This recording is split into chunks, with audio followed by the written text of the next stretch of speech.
Hello and welcome to the Networking Diaries.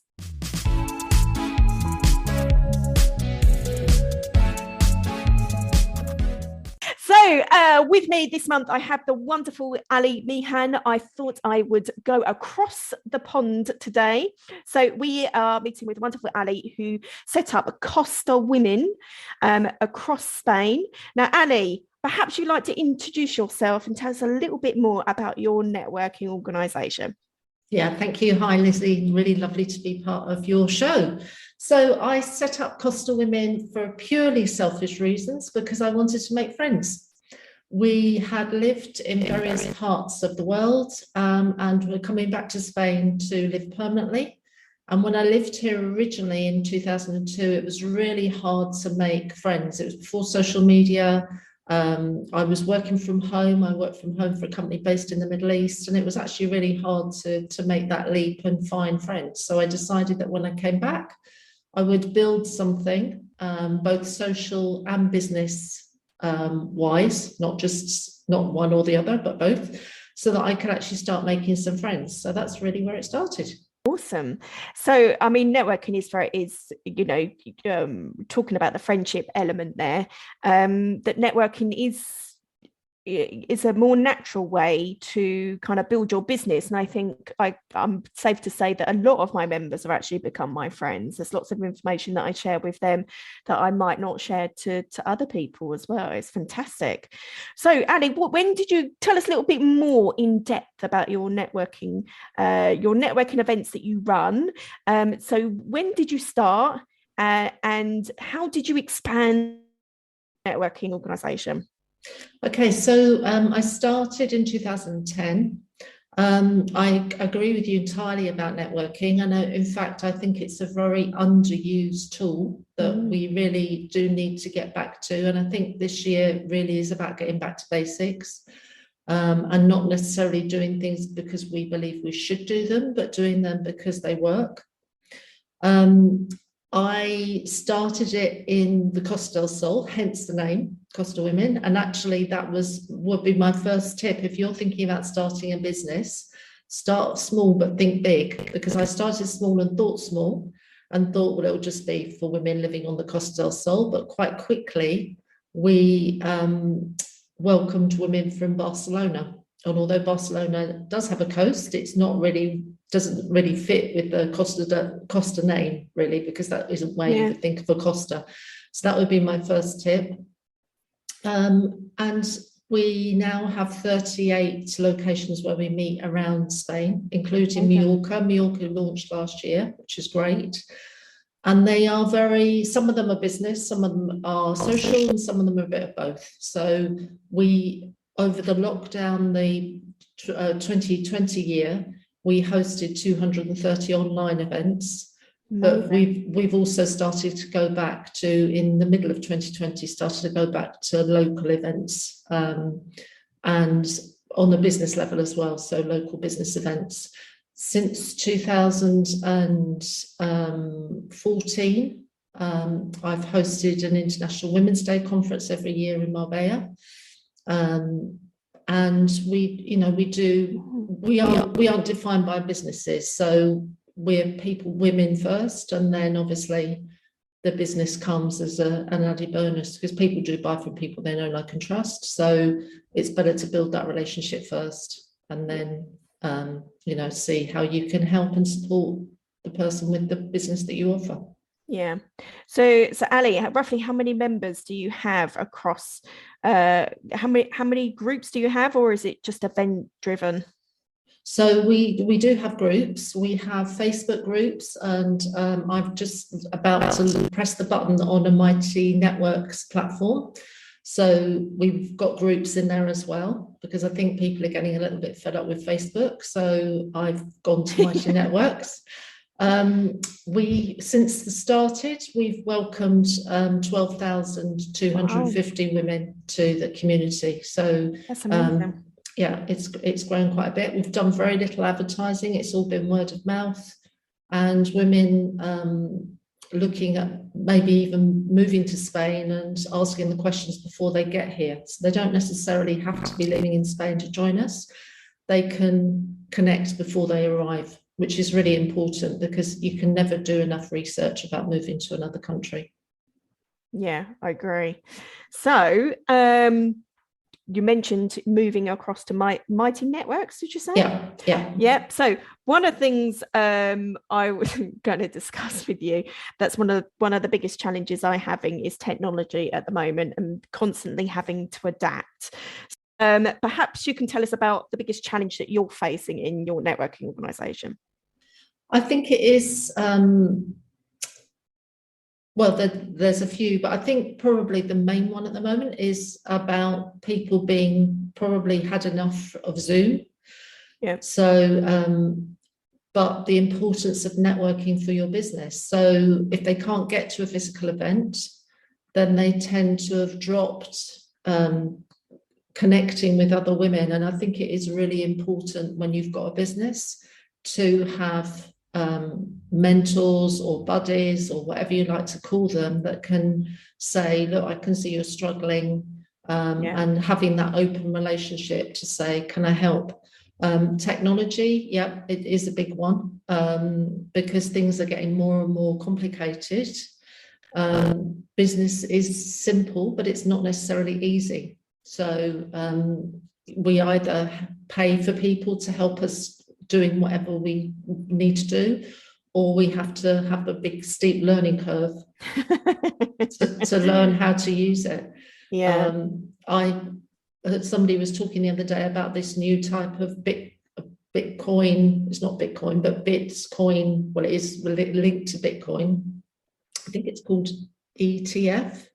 I probably got that completely wrong, but that's where you can actually put your paintings online and people buy a piece of them, or they buy the whole thing, but they never actually physically get your painting. It's all done through the Bitcoin technology, and that really made me feel old. so it's keeping up to date with all the new stuff, which just keeps, and then knowing whether the new stuff is actually what you should be concentrating on, because maybe your customers and your clients aren't actually using that platform. So you've just wasted days or weeks or months learning something, and they're not even going to be there. I didn't use Clubhouse because my phone was too old to use Clubhouse, but I'm hearing from people that that's sort of died a death. I don't know if that's true, but it's if it's a bit of a fad or not. I think to give you a really good idea in terms of the networking event space, I mean, all businesses are having to adapt quite quickly, but I think the events and the hospitality industry even more so, where things are, it changes on a weekly, if not daily basis at the moment. So making the decision whether you have a face-to-face, whether you have it online, whether you do a bit of a hybrid, which is what Networking 90s going to be going for, is a bit more of a hybrid. So those that want that human interaction can get that too.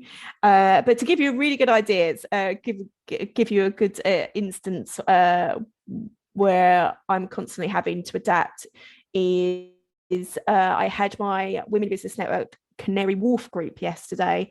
One of the members, her flight got cancelled, so we thought, okay, we'll dial her in, it's fine, technology works, it's absolutely fine, but hasn't really worked out that the microphone wasn't going to stretch in terms of 20 people. So bless Anna, who's been one of our speakers actually, by the way, about networking in Asia. She sat there probably for a good hour, not just being able to see us, not being able to hear us, bless her. We could hear her, but not the other way around. So quickly and very swiftly onto Amazon to buy more technology to try and help with the next meeting. And it is those things that you don't know until the last minute that it isn't going to work. I can tell you a really fun story. Well, it wasn't fun at the time, but it's funny now, about our International Women's Day event in 2020, which was right up until the day before the event was going to happen live. And then the day before the event, I was phoned by the conference venue where we were hosting the event, who just said to me, look, I'm really sorry, but you can't come. So we had 15 we had 15 people had flown here. We had 100 women that were supposed to be attending the event. We had 9 speakers, and I had in the back of my mind had a plan B, and that's something that you will know, Lizzie, as an events organizer. Your plans are going B, C, D, E, F.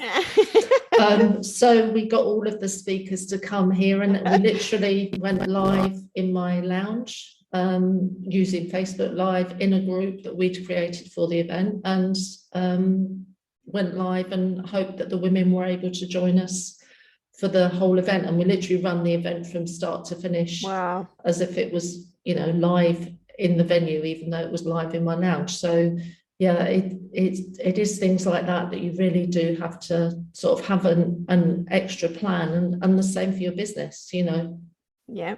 Doesn't always go to plan or your plan. No, definitely not. So which kind of leads us, that's a really good top tip. I also wanted to ask you if you had any good top tips for our listeners about networking in general. I think in general, be consistent. So don't go along to one networking event and then say, well, that doesn't work because you didn't get any clients out of it. Go to networking events, and go before you go to the networking event, actually see if you can find out who's going to be there and who you could connect with, who you want to build some sort of collaboration or relationship with long term. There's a lovely quote, and I'd love to find out who actually said it, because I'm always quoting it, but it's successful networking comes from a place of abundance rather than scarcity. A place of stretching out your hands first rather than looking for hands to stretch to you. And I think that's really important. I lived for a while in Phuket in Thailand, and we used to go to Hong Kong quite a bit on business. And in Hong Kong, I haven't got a business card here, but they literally give their business cards to you like that. And to me, that was like, I'm giving you a piece of myself, so please accept it. And I think we're too easy to throw away business cards, I call it the spray and pray method. You spray it around the room, hoping that it's going to land with the right person. And quite often it doesn't. So follow up is a really big thing as well. I don't think we follow up enough from people that we've met, even if you're not, even if you're not going to see them as a potential customer. It's whether you can collaborate with them or whether they know people that might want your product or service. So for me, follow up. You've invested that money to go to the event, you've invested your time to go to that event, and then you don't bother following up. And then you complain that things don't happen with networking. At least people should be connecting with them on LinkedIn. Is the way that I feel. I don't know how you feel about that, Ali, but I always say within a week, try and do your follow up. And it's exactly the same if you've offered a referral, to do that too within a week. Yeah, because I think it's a really good reflection upon you and your business. Yeah. Well, also to check with the person the best platform to connect with them on. We haven't really used LinkedIn that much in Spain generally. The Spanish don't really use it so much. They do more. They do more now, but they didn't really before. So a lot of women didn't really have a LinkedIn profile. So it's finding out whether that person is best to get an email or to connect on Facebook Messenger or LinkedIn or wherever works for them. And then that means that you're actually more interested in them, because how can I best contact you, rather than saying, well, I'm going to send you a message on this platform, and maybe they don't know about that platform or use it. Well, look, I was going to come on to one of my top tips, but you kind of led me nicely onto one of my other questions. Is how obviously you've seen how networking is done in the UK, and you've seen how it's done in Spain. Have you mentioned there LinkedIn? That's a really good nugget there. Very good. There we go. Have you got any, have you seen how it differs at all? It does differ, because if you're looking at connecting, first of all, you really need to know who your ideal client is, and why you're connecting with somebody. What's the purpose of you connecting? Is it because you just want to continue the relationship because you think you'd have a lot in common, or you want to collaborate with them, or maybe they'll be a client of you? And it's really important to know who your market is for your particular product or service. The Spanish people tend to, because they've already lived where you're living, they've probably grown up there. So they've already got a lot of the contacts that they would want or need. So maybe you need to really work out why you would want to connect with them. What will the benefit be for them and for you? I mean, it could just be that you want to expand your network or your business into the Spanish market. It doesn't necessarily follow that women that are living in Spain sell to the Spanish market. There's a lot of people that just stay with their own language group, or so they may not necessarily want to have Spanish customers, or their product or service may already be here in the Spanish market, but they want to bring in a foreigner version of it, as it were. So it doesn't necessarily follow that everybody you meet will become a contact for you. So it really is important to know who your ideal client is, what's in it for them, and what are their wants and needs for you with your business. Is there any a definite no-nos when networking in Spain? I think it's the same as anywhere internationally. I wouldn't say that there are specific, or no, you can't do that. No, I wouldn't say so.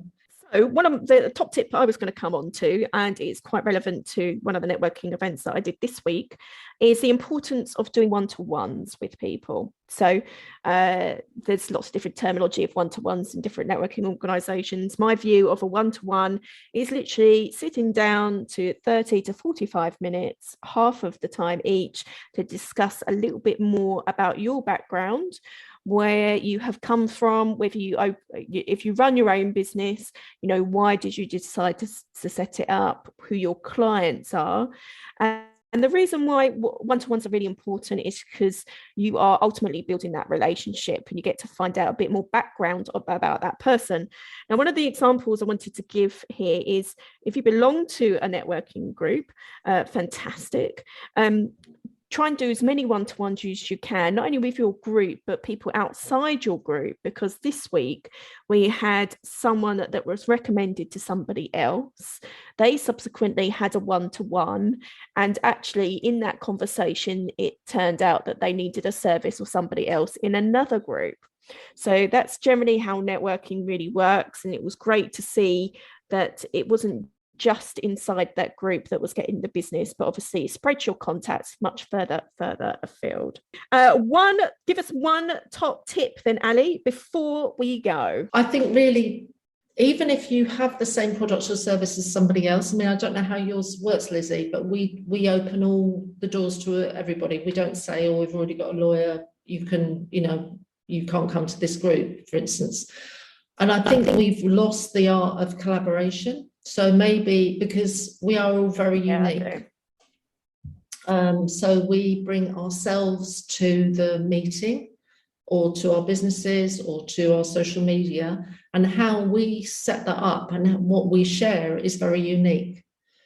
So it's really important for us not to be concerned by something that somebody else is doing in our niche, but to remember that we are that particular unique person, and we bring that uniqueness to the table. I completely agree with you, Ali. So Networking 90 and Women Business Network is both one profession rule.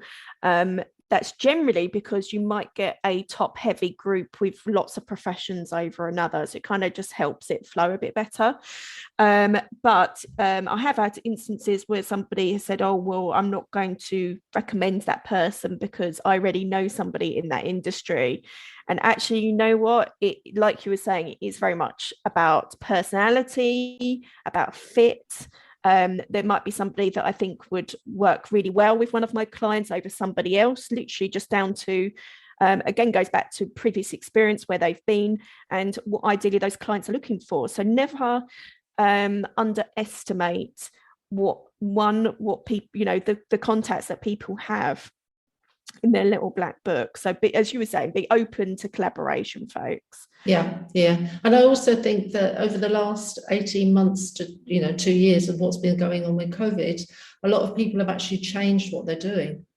So they may before have been this particular, had this particular business or this particular role, and now they've decided, actually, life's short, I want to do what I want to do, and they've gone off to do something else. So, you may find that they're not doing what they were doing previously, and now they're doing something even more interesting. Brilliant. Well, look, Ali, you've been an absolute pleasure. Thank you very much indeed for coming on to the Networking Diaries. For those that tag me in social media, you could win yourself a Networking Diaries diary. There we go, which is just what you need for 2022. Thank you very much indeed. And do check us out on the Networking Diaries webpage, which has got loads of different information and top tips on there about networking. Thank you.